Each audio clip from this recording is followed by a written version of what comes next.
I think that's all the announcements we have for today. So if you'd let me take a moment to switch hats here.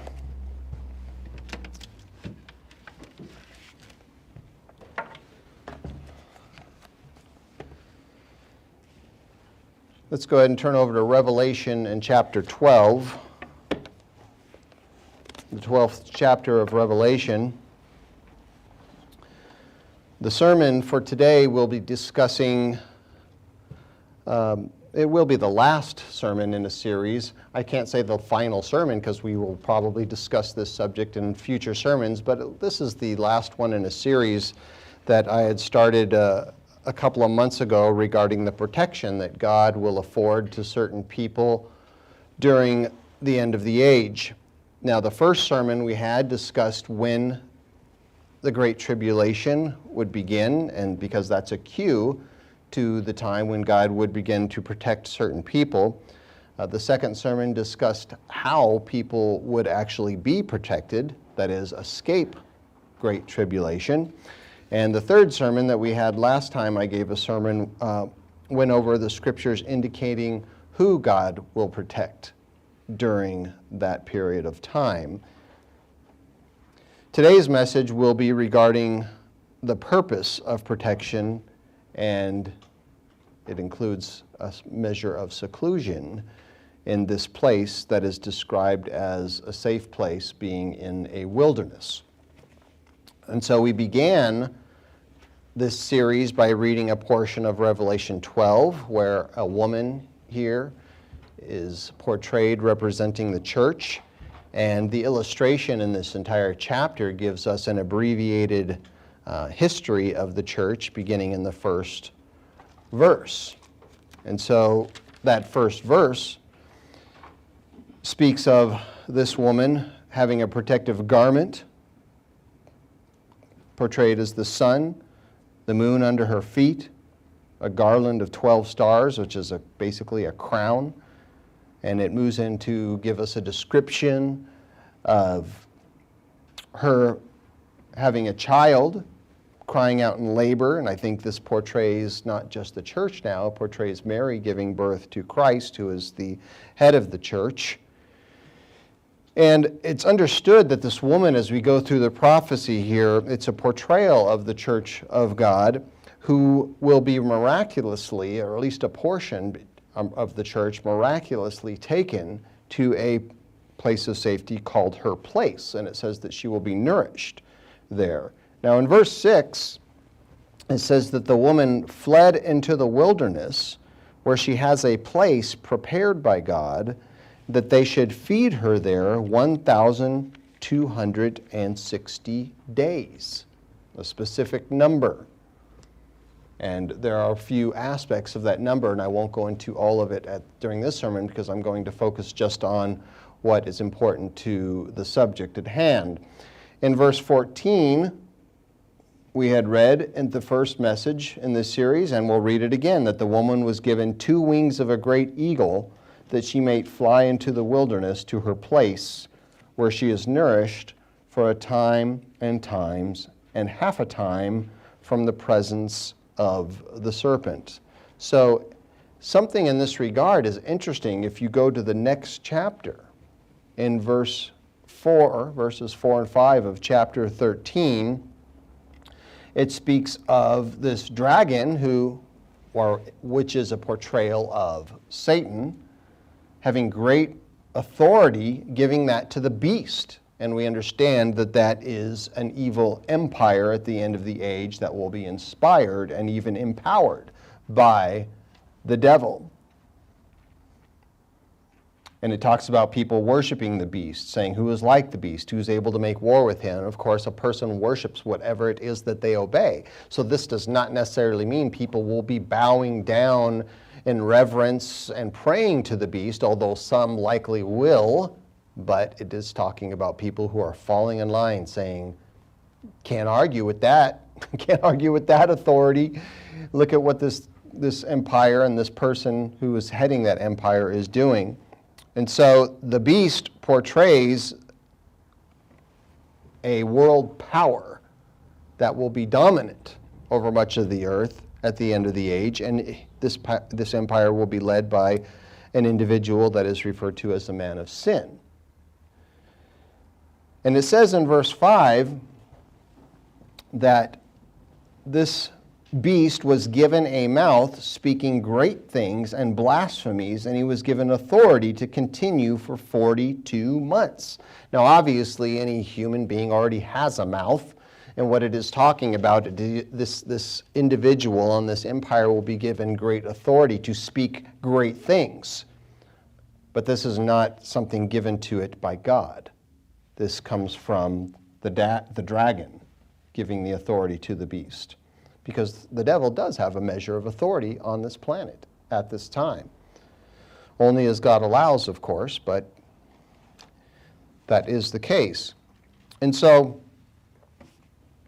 when it speaks of these periods of time, we have now 42 months, 1,260 days, times time and half a time.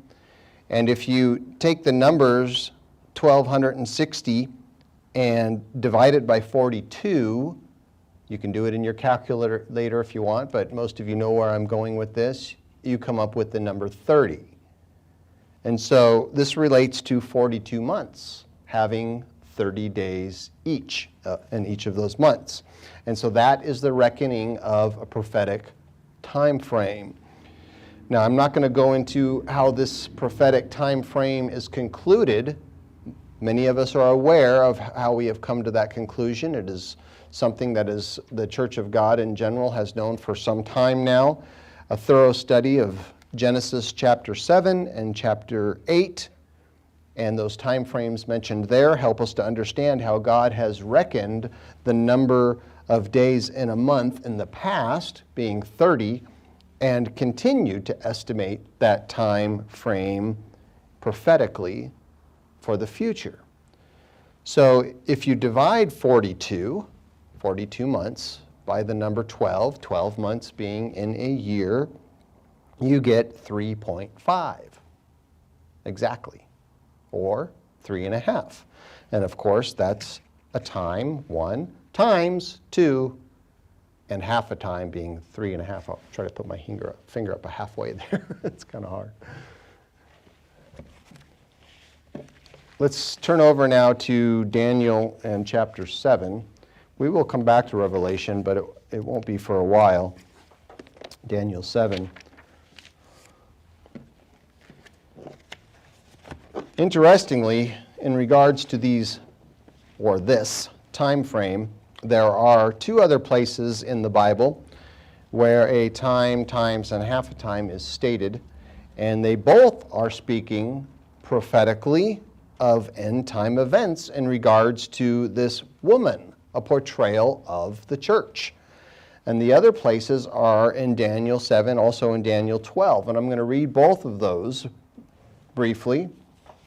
Daniel 7 and verse 25 says of this beast, again speaking of the beast, he shall speak pompous words against the Most High, and shall persecute the saints of the Most High, and shall intend to change times and law, and then the saints shall be given into his hand for a time and times and half a time. And this is relating to the persecution of some in the church of God. In Daniel 12, if you just go over a page, maybe 2, Daniel 12, and verse 7, and I'm going to read, the second portion, the second half of verse 7, where it talks about this man clothed in linen here, which is symbolic, and it says that it shall be for a time, times, and half a time. And when the power of the holy people has been completely shattered, all these things shall be finished. So these references here do not speak of a portion of the church that is going to be protected. They speak of a portion of the church that will be persecuted. That is the description that we read about last week. We talked about that last week regarding who will be protected. And we saw that this woman, a portrayal of the church, portrayed in the poetic, prophetic writing by Solomon in Song of Solomon chapter 5, that she missed the boat, if you will, was not ready when Christ came, and she went out into the streets and she was severely beaten. So perhaps it would have been helpful to include those two scriptures in Daniel in that sermon last week, but now we do have it here to confirm the poetic and prophetic scenario of Song of Solomon. And so let's go all the way back to the New Testament and to Matthew 4 this time. Matthew in chapter 4.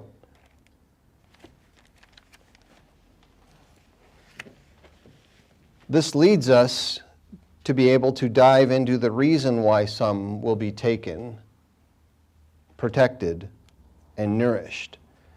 Now, unlike most might think, it is my understanding that the reason for protection is not so that those people can avoid pain and suffering. Sure, perhaps that's a fringe benefit, but God does not enjoy violence and he does not enjoy sorrow, seeing people suffer, but it's not about saving our skin. Christ said that the flesh profits nothing. We know it's going to go away. However, the profit that can be gained while in the flesh is something spiritual, which is why we have the spirit of man. And when the Spirit of God merges with that spirit, a new creation begins within us. And so what can be gained while in the flesh is character. It is the integrity of an individual who reveres God. That is something that we can gain through God's grace, which is defined as his influence in our life and how we reflect that influence in what we do, how we live, and, of course, knowledge, the knowledge of God. So learning to endure and to be faithful is the only attribute that is going to be able to endure beyond the flesh. And for this reason, we can speculate as to why Christ will choose to take certain people to a place of safety. And while there are scriptures that do point to our conclusion, we must admit that it is a theory. That the nourishment that is spoken of in Revelation 12, that it refers to hands-on spiritual training, learning, instruction, conversation even, with the Messiah himself. Not coming to people as a spirit being, because no human being would be able to live in his presence, to see his face and live, but appearing to people as a fleshly being, just like he did to the apostles. And so Christ spent much time with the disciples. And he spent a lot of time with both men and women during his ministry. And so with this in mind, consider his first coming being born as a male child and then maturing as a wise young man. When Christ's official public ministry began, when he was finally ready to begin, after John the Baptist had prepared the way for him, Jesus worked with certain people. He worked with certain men and women, and he personally taught these individuals. Why? It was so they could assist him in building his church. And so could it be that Christ will continue this process by gathering specific individuals to be protected at the end of the age for the purpose of personal instruction? Now, we are aware of the number 7 representing completion. 7 days in a week. There are 7 high holy days a year. There are 7 weeks in the count to Pentecost. And the year of release every 7 years, the count to the Jubilees, 7 sets of 7. It's over and over again in the Scriptures. We're aware of this number that is used to represent completing something that God has ordained. So this theme is demonstrated throughout the Bible, and it can also be found within the period of time of Christ's earthly ministry. But how can we know how long Christ's ministry was from the moment that he began to openly preach? I mean, where in the Bible does it say that he would have a 7-year ministry? Well, we know Jesus began to preach after John the Baptist was imprisoned in Matthew, did I say 7? 4? Yeah, 4. Matthew 4, and we are going to read verses 12 through 17, where it says, "Now when Jesus heard that John had been put in prison, he departed to Galilee. And leaving Nazareth, he came and dwelt in Capernaum, which is by the sea," or perhaps that's pronounced Capernaum, "by the sea, in the regions of Zebulun and Naphtali, that it might be fulfilled which is spoken by Isaiah the prophet, the land of Zebulun and the land of Naphtali, by the way of the sea." Oh, I kicked this over down here. I guess I shouldn't have said it there. There we go. It didn't spill. Okay. Let's see. "By the way of the sea beyond the Jordan, Galilee of the Gentiles, the people who sat in darkness have seen a great light. And upon those who sat in the region in the shadow of death, light has dawned." So it's talking about the beginning of his public ministry, a light to those people in that area where it would begin. And then it says in verse 17, "From that time Jesus began to preach and to say, 'Repent, for the kingdom of heaven is at hand.'" A light, not to that just community, but to regions beyond. It would spread, it would shine all around that area eventually. But what time of year was this when the dawning of his ministry started? It's not certain. We don't know. I don't know of anybody that has a good idea. Just a guess, a guesstimate, I guess you would say. And if we understand what I'm about to go through right now, then we can guess as to what time of year that ministry began. In any case, something that we do know is that after the beginning of Christ's ministry, there were 4 observances of Passover before Christ was crucified. And that can be found in John 2 and verse 13 is the first one after he began his ministry, where it says, "Now the Passover of the Jews was at hand, and Jesus went up to Jerusalem." And then the next place is in Luke chapter 6 and verse 1, and that is a telling of the disciples going through a grain field and picking a few handfuls of grain. But Luke, when he tells of that event, he indicates that it happened after the second Sabbath. It happened on the second Sabbath after the first. And so the phrasing refers to the feast of Passover, because there are 2 and frequently 3 Sabbaths, if you include the weekly Sabbath, that occur during that feast. John 6 and verse 4 indicates a third, where it says, "Now the Passover of a feast of the Jews was near." And then in John 11 and verse 55, we have the fourth. And of course, all of the gospel accounts speak of that fourth famous, and it could even be said perhaps in a way an infamous Passover meal that Christ observed before his suffering and being marred more than any man and eventually being killed through crucifixion. Daniel chapter 9, I should have told you to put a ribbon there because I want to go back to Daniel for a moment. And so the time allotted for Christ's public ministry in the flesh appears to be incomplete.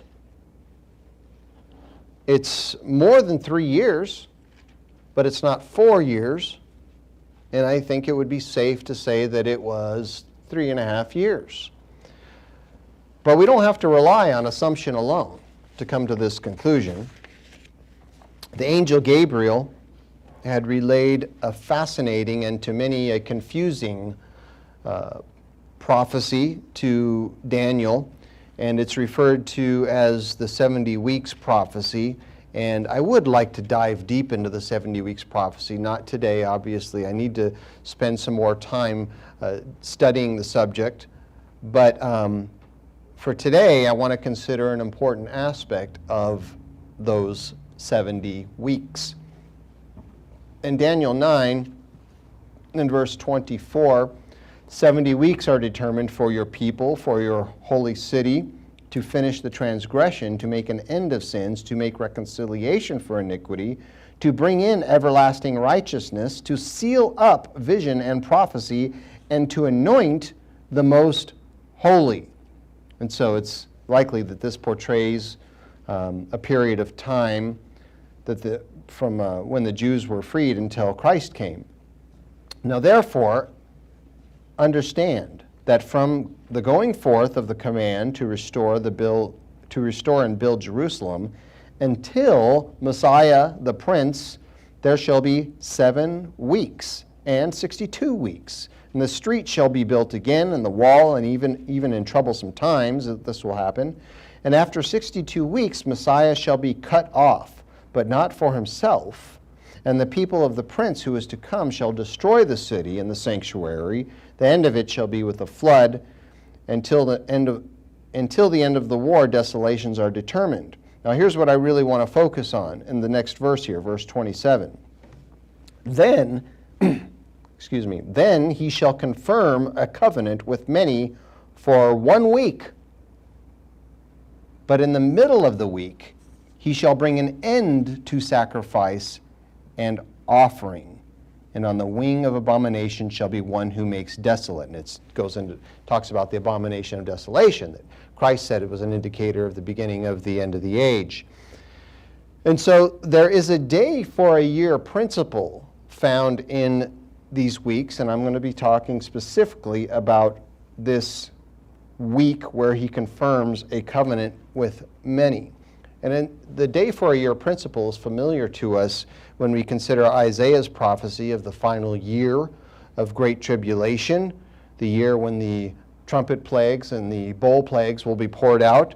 And it's called in Isaiah 61 and verse 2, the acceptable year of the eternal and the day of vengeance of our God. And so it gives you the answer right there in one sentence. The year and the day. A day representing a year. And so what we have in Daniel 9 and verse 27 is an indicator that Christ would confirm the covenant with many during his ministry for a prophetic week. 7 days equivalent to 7 years. Now, Paul said in Romans 15 and verse 8 that Christ has become a servant to the circumcision for the truth of God to confirm the promises made to the fathers, the covenant, to confirm the covenant, in other words. And this means that his confirmation ministry would take place over a period of 7 years. However, his crucifixion occurred in the first half of his ministry, and we just went over the number of Passovers. It wasn't 4 years before he was crucified, but it wasn't 3 years, it was somewhere in the middle, 3.5 years after it started. And it says here in Daniel that it was stopped in the middle of the week when he would bring an end to sacrifices and offerings. So it's talking about the animal sacrifices, the animal offerings, all of which represented Christ. In various ways, those things represent Christ. And so this stopped in the middle of a prophetic week. And so where is the other half of his ministry? Where can it be found to complete this week? Is there another 3.5 year period that is spoken of in the Scriptures? There is. And we had read that at the beginning. It is talking about the 3.5 years of great tribulation, which includes the protection of certain individuals in a place where they will be nourished. Hopefully you're following me here. I know some people look a little confused, but I'm trying to really break it down in the most simplest way it can be presented.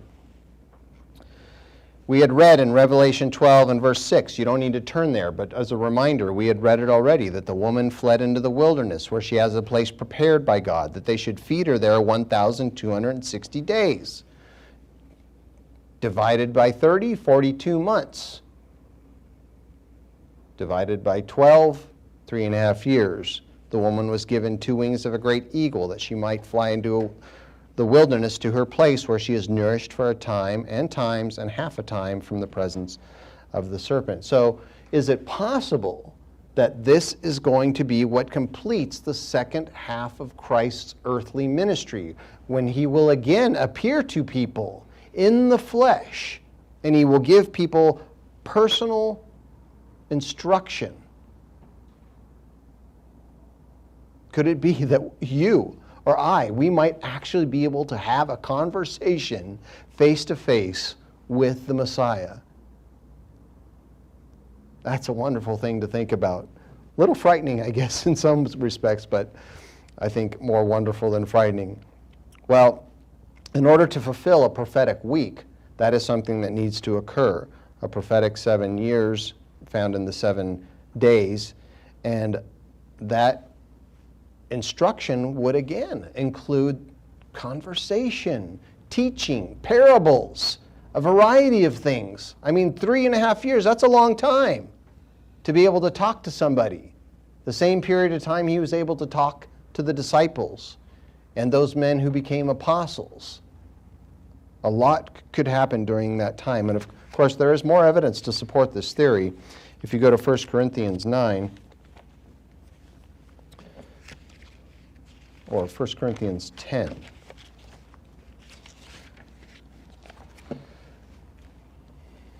1 Corinthians 10, a familiar scripture, even if you don't turn there. It's where the Apostle Paul pointed out that the events of ancient Israel's history foreshadowed things that Christians would experience. And Paul said in 1 Corinthians 10 and verse 11 that all these things happened to them, speaking of Israel, as examples, and they were written for our admonition, written for us, recorded for us, upon whom the ends of the ages have come. Exodus 19, let's read a bit about that, just a bit. There's so much that could be covered in that principle of those things that they experienced from beginning to the end of their history as a nation. Lessons that can be learned for us, given to us.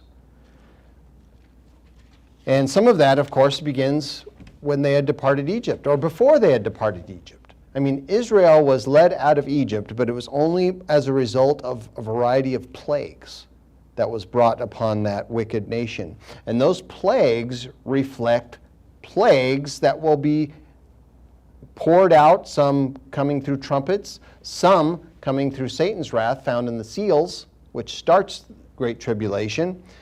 Those are reflected by the plagues of Egypt. But the Great Tribulation plagues, of course, are going to be much more severe. They will be on a broader scale. They will be felt around the globe. However, Israel, we see what happened during those plagues. They were protected from most of them anyway, protected from those plagues, just as God will protect some during Great Tribulation.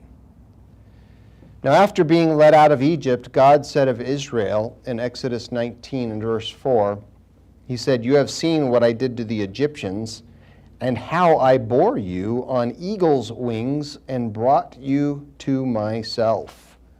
And then if you'd go over a page or two to Exodus 23 and verse 20, it says, "Behold, I send an angel before you, to keep you in the way, and to bring you into the place which I have prepared. So this is an example, as Paul said, for those upon whom the end of the ages has come. And because Israel walked out of Egypt into this place that God had prepared, some think that people will walk to a place of protection. And of course, we had talked about that in the second sermon of this series. We can read that God symbolically bore Israel on eagle's wings, but when it comes to those people who will be protected at the end of the age, it says that God will give 2 wings of a great eagle to the woman, to the church. And it says she will fly into the wilderness. The book of Psalms, chapter 91, Psalm 91, as another witness in the scriptures that fits with this scenario.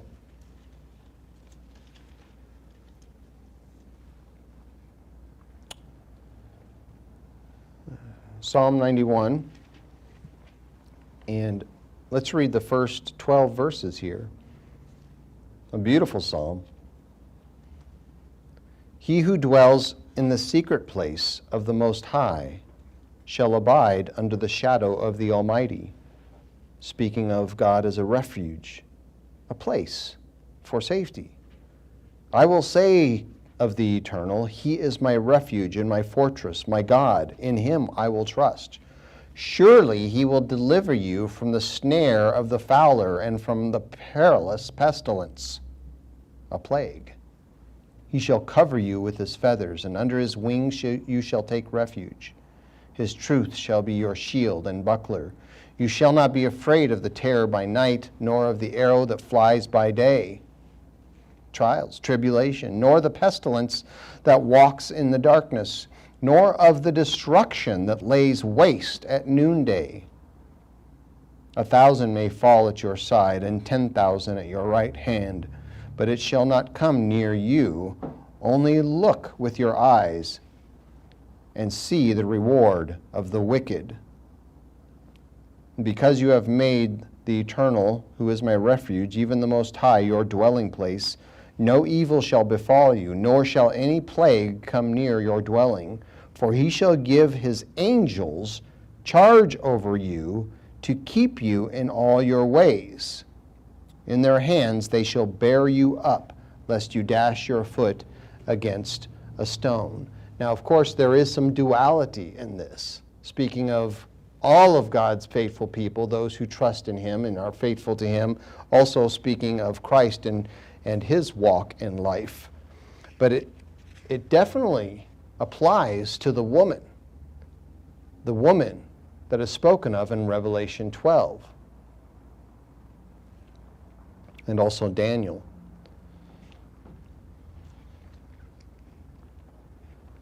Let's go to Song of Solomon, chapter 4, if you'd go forward.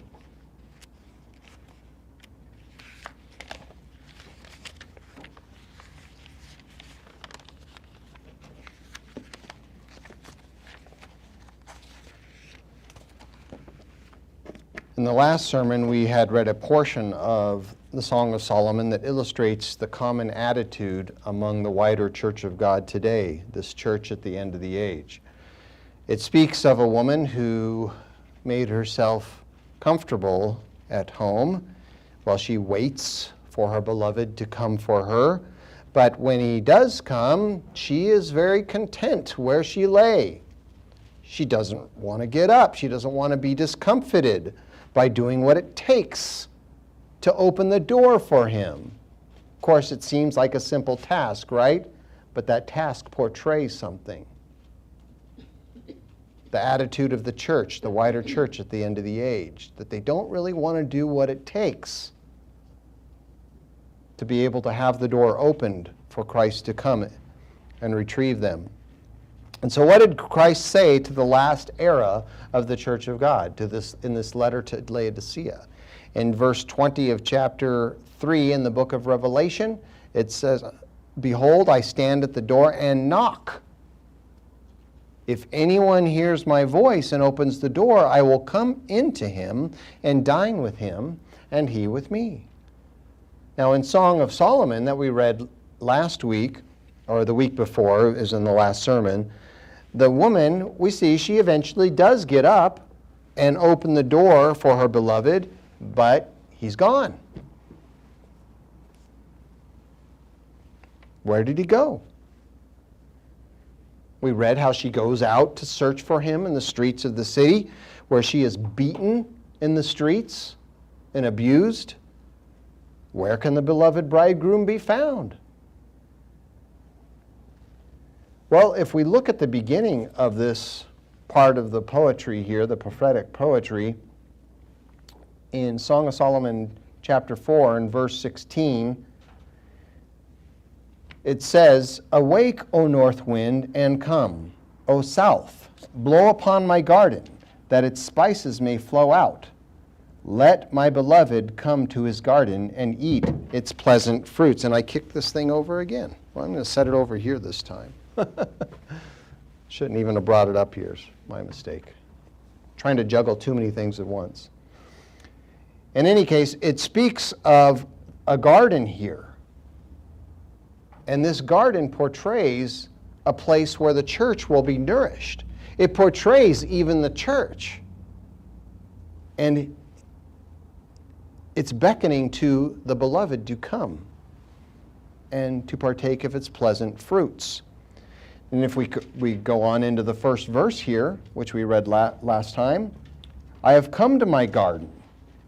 And this is a portrayal of Christ speaking. "I've come to my garden, my sister, my spouse, with my spice. I've eaten my honeycomb with my honey. I've drunk my wine with my milk." And so Christ comes down to his garden, a symbolic reference here to the church. And it's referencing a church in a place of nourishment, this woman in a place where she can be nourished. And he as well benefits from this.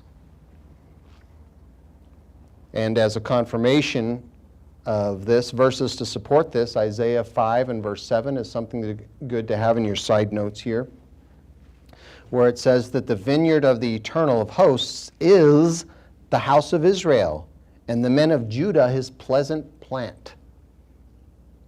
And who can be included in those categories? People of Israel, the people of Judah. Anybody who reveres God and keeps the commandments.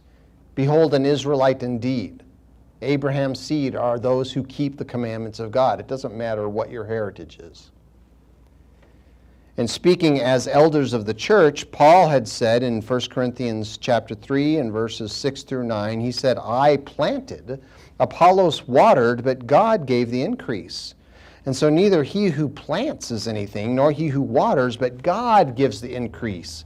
It is through his Spirit that we have fruits of the Spirit." And Paul said, "For we are God's fellow workers. You are God's field." A place where things can grow. A garden, if you will. So where is Christ when the woman is persecuted? It speaks of her persecution in verse 7 of chapter 5 in the Song of Solomon. I don't need to read it, but that's where it's found. Where is he? Well, the story continues in the next chapter, chapter 6, where daughters of Jerusalem ask the woman as she is searching for her beloved. They ask her, "Where has your beloved gone, O fairest among women? Where has your beloved turned aside, that we may seek him with you?" In other words, he sounds great. Well, let's seek him together. Where is he? Let's go. But notice next that the woman, she knows where he has gone. That he's gone to a certain place, that is, but she does not know where that is or how she can get there. In verse 2 it says, "My beloved has gone to his garden, to the beds of spices, to feed his flock in the gardens. and to gather lilies. And that's something important and interesting to focus on. Feeding the flock in the garden, but also to gather lilies. Now, if you'd go back a page or two to Song of Solomon, chapter 2 and verse 1, this whole poem here, it includes this reference where it says, I am the rose of Sharon and the lily of the valleys. Like a lily among thorns, so is my love among the daughters. The churches.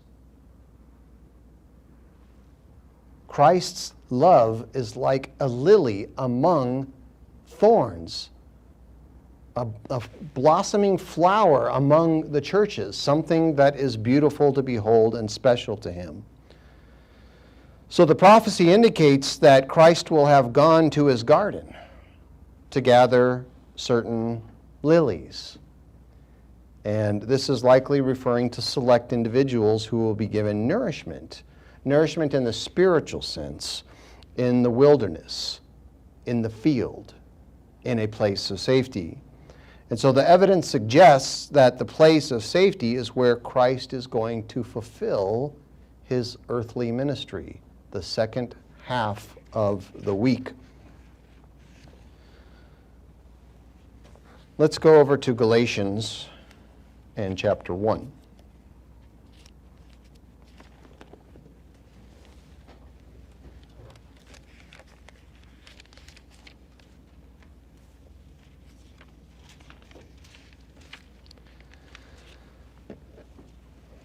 This is something that should be pointed out, and it is pointed out in our booklet. Again, if you doubt any of these things that I've mentioned in this series of sermons, there is more information given in our booklet on the subject regarding the place of safety.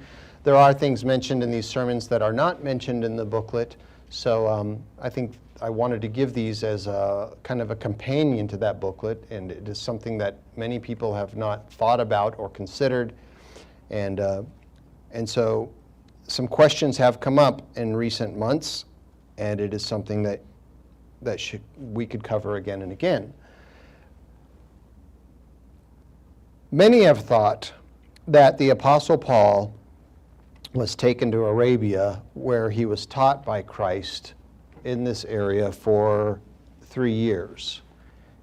Now, if that were the case, then it would be possible for Paul's education to be included in Christ's earthly ministry, and perhaps it would even qualify as the second half of Christ's earthly ministry. However, an examination, if we look at what Paul said, we see that Paul indicated that Christ actually did not personally teach him over a period of 3 years in Arabia. He did not have, that is, hands-on instruction by Christ during that time. So notice that Paul, he began to preach the Messiah right away after his vision was restored. And that's found in the book of Acts, chapter 9, in verses 19 through 22. Right away he began to preach Christ as the Savior. And that was before he went to Arabia. Now, also, when we look at the wording, the phrasing, Paul actually never said that he spent the entire 3 years in Arabia. He actually said he went to Arabia and then he went to Damascus, which is quite a distance from Arabia.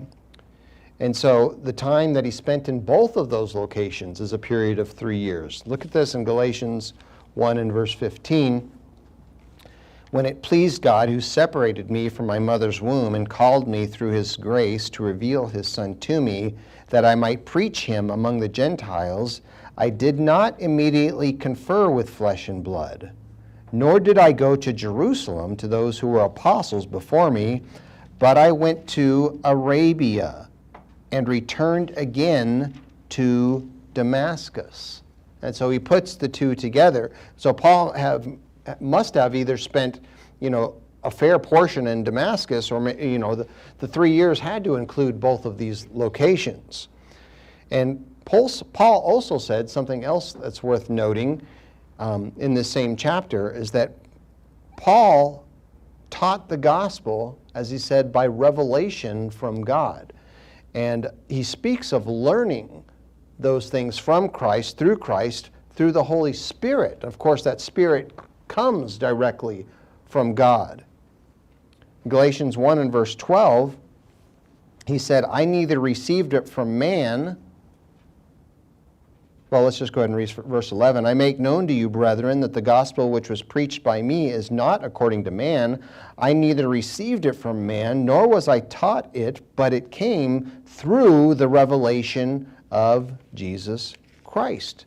And something that might be worth having in your side notes next to this verse is Ephesians 3.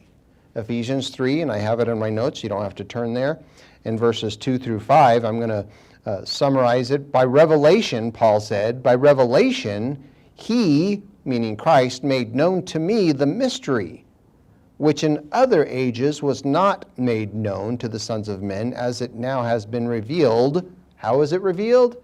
He said, by the Spirit to his holy apostles and prophets, through the revelation of God's Spirit. And if you'd look again here, the same page you're probably on, chapter 2, Galatians 2, and verses 1 and 2, Paul said, after 14 years, I went up again to Jerusalem with Barnabas, and also took Titus with me, and I went up by revelation, and communicated to them that gospel which I preach among the Gentiles, but privately to those who were of reputation, lest by any means I might run or had run in vain.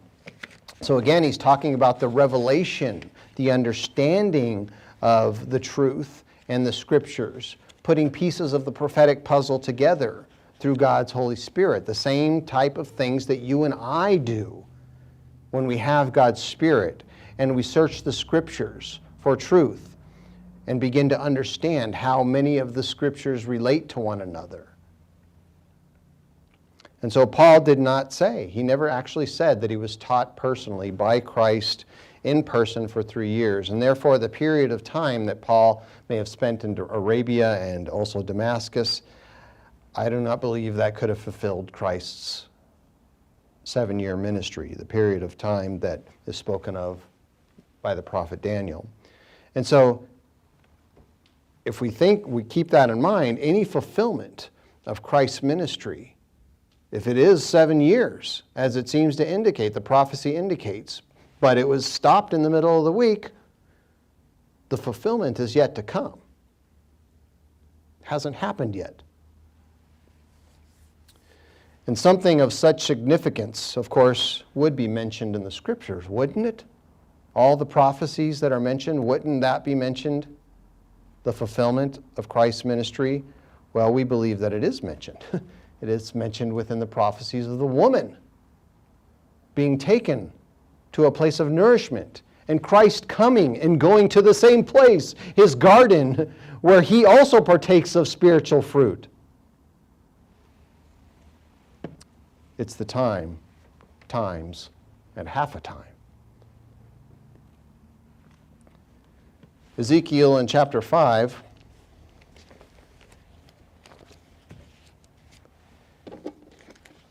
it is common throughout the wider Church of God to assume that as long as you're a part of the body, as long as you keep the Sabbath and attend the holy days, as long as you give an offering during the times that we should, as long as we tithe, that we're in.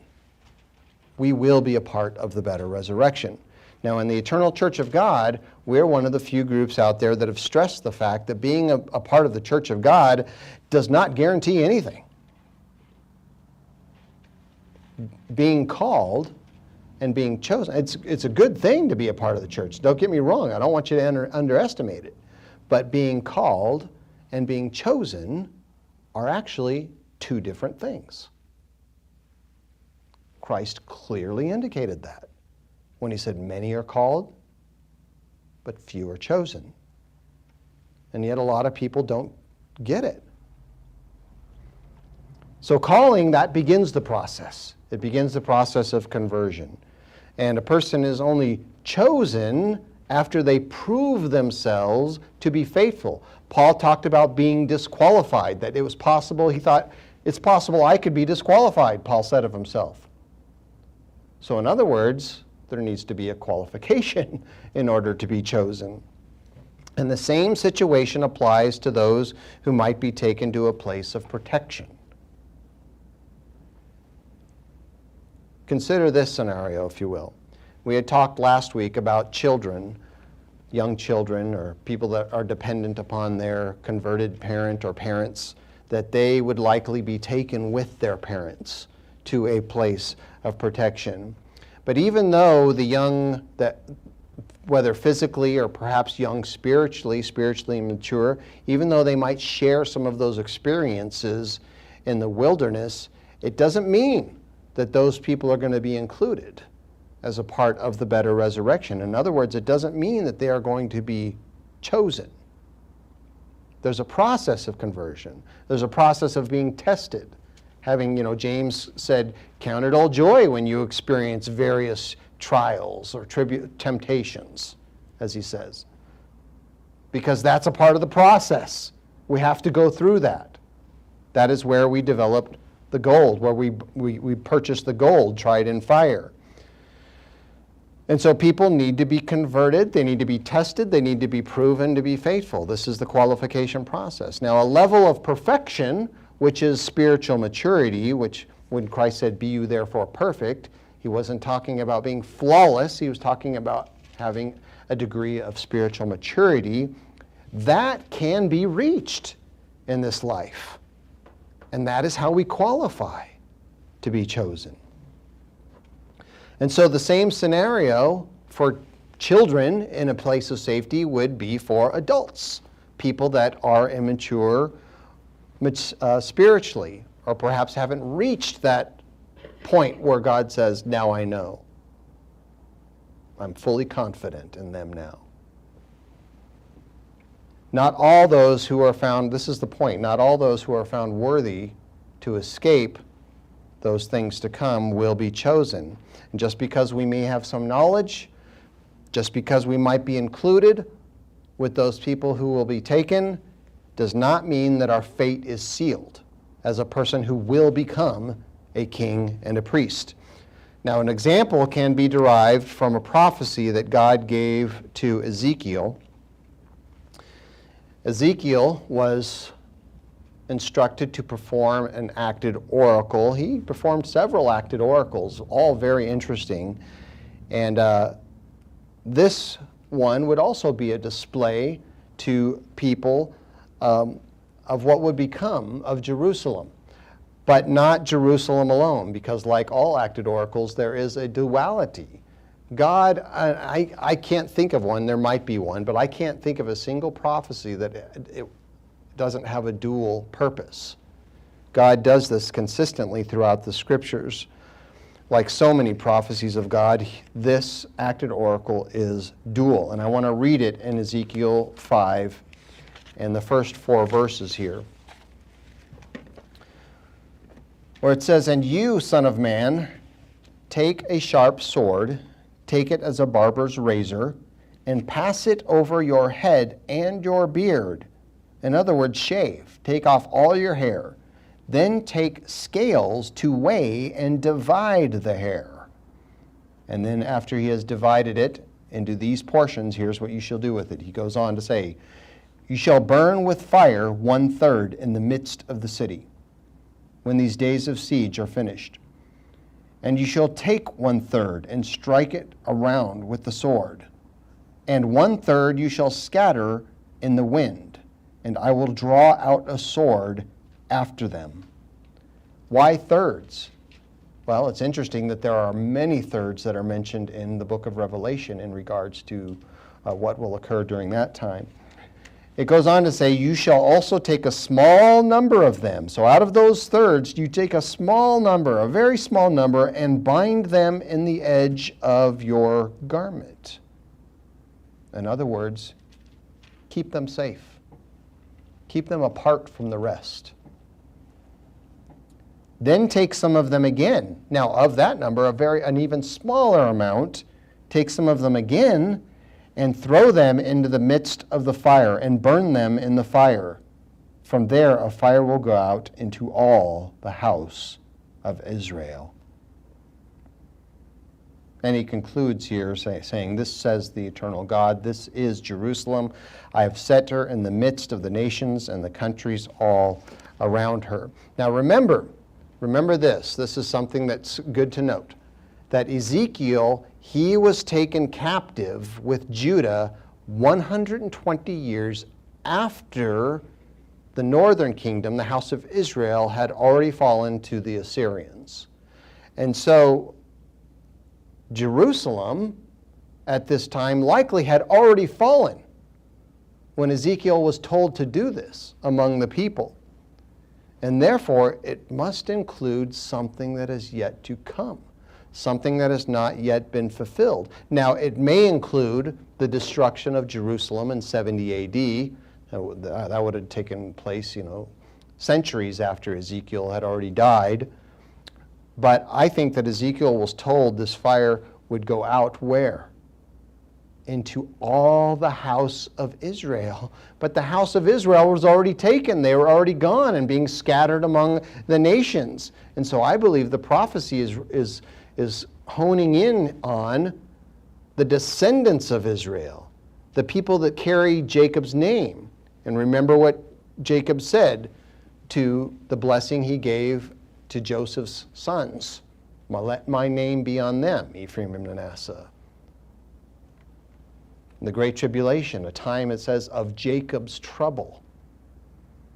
The house of Israel, and likely including the other descendants as well. Reuben, Gad, Naphtali, all of them, that are all scattered around the world at this time, living among the nations. They don't even know who they are, most of them don't. And so, it's my conclusion that this must reflect the Great Tribulation that is coming. Many will perish during that time. Remember the thirds that are mentioned in the book of Revelation. Some in flames, some will flee while armies pursue them and destroy them, as is portrayed by the sword, dashing them. A third will go into captivity, and a small number will be kept safe, portrayed by Ezekiel taking a bit of his hair and putting it in his garment, sewing it into a little hem of his garment. But of that number, a small amount is taken out and cast into the fire. Why? Why does that happen? Well, could it be that some who may have been found worthy to escape great tribulation and go to this place, that perhaps they will not hold their value while being nourished in the wilderness? Could they be removed from that place and put into the tribulation? I think that is what Ezekiel is portraying here, this acted oracle. And so think about this for a moment. The place of safety, it would be wonderful to be there. I hope that we are there. I hope you're there and you're there and you're there. And of course, I hope I get to be there. But think about this. It's not going to be a cakewalk. This is not going to be some resort where it's just, let's just soak up the sunshine and feast and we're all warm and cozy and everything is great. It's called a wilderness. And our wilderness is defined as a large tract of land that has not been significantly affected by human development. So I don't think there are going to be houses there. I don't think there's going to be running water, or at least the kind like we're used to coming out of a faucet. Maybe those things could be built in that place, I don't know. But it'll be, people will be taken care of. I think there will be clean, fresh water. I think that food will be provided for people.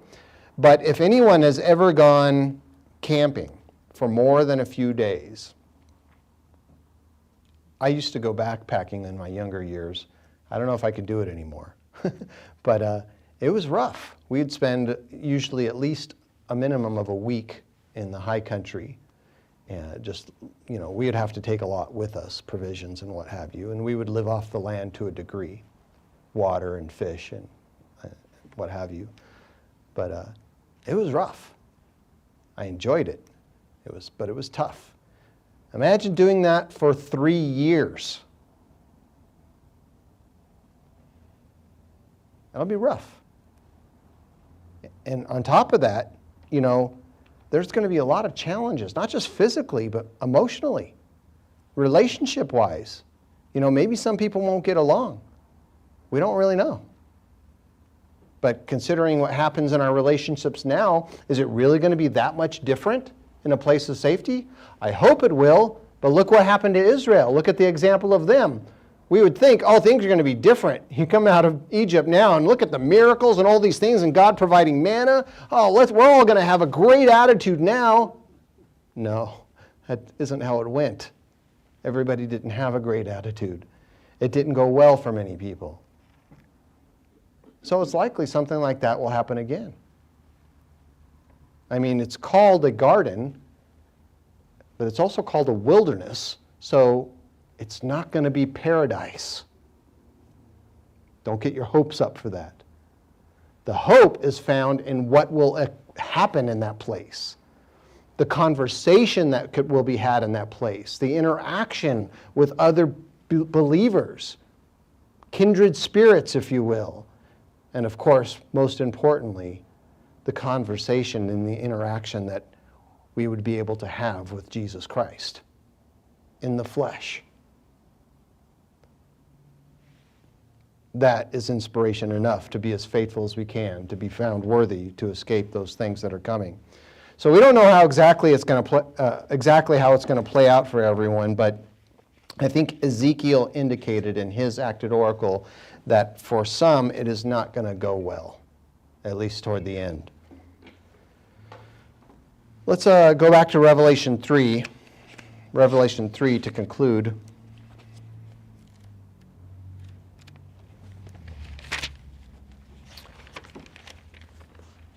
We are living in the last era of the New Testament. And there is, of course, a measure of Laodicea within the wider Church of God. I believe it is a larger measure of Laodicea than what also is found a measure of Philadelphia. I think my personal belief is that there's a little Laodicea in all of us. And if somebody says, no, not me, that's a sign that, well, yes, that does include you as well.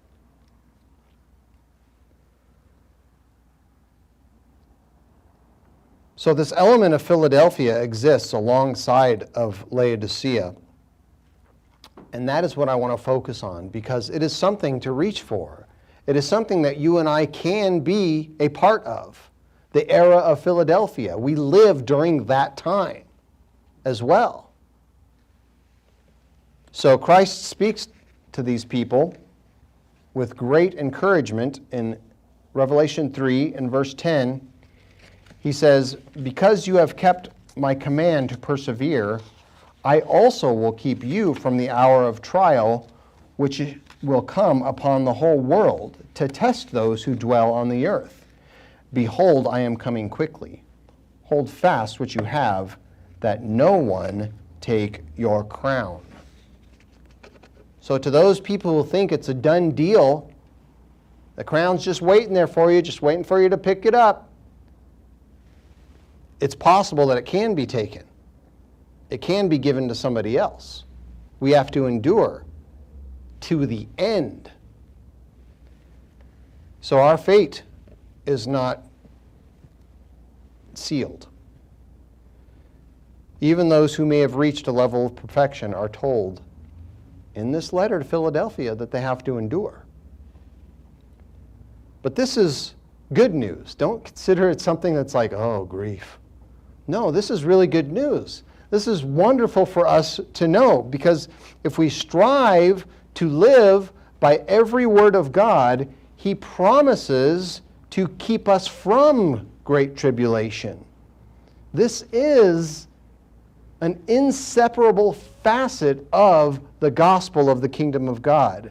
Because even better than being found worthy to escape the horrific plagues that will come at the end of the age.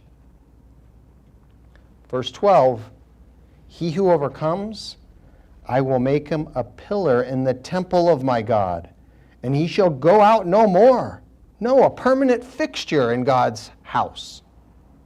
I will write on him the name of my God, the family name of God, the name of the city of my God, New Jerusalem, which comes down out of heaven from my God, and I will write on him my new name. In other words, you're not going to be known by Mia anymore, or Michelle, or Ardith, or Terry.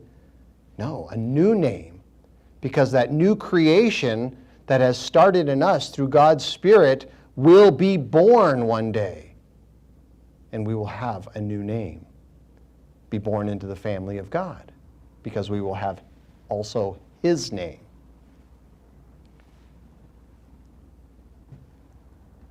Verse 13, he who has an ear, let him hear what the Spirit says to the churches.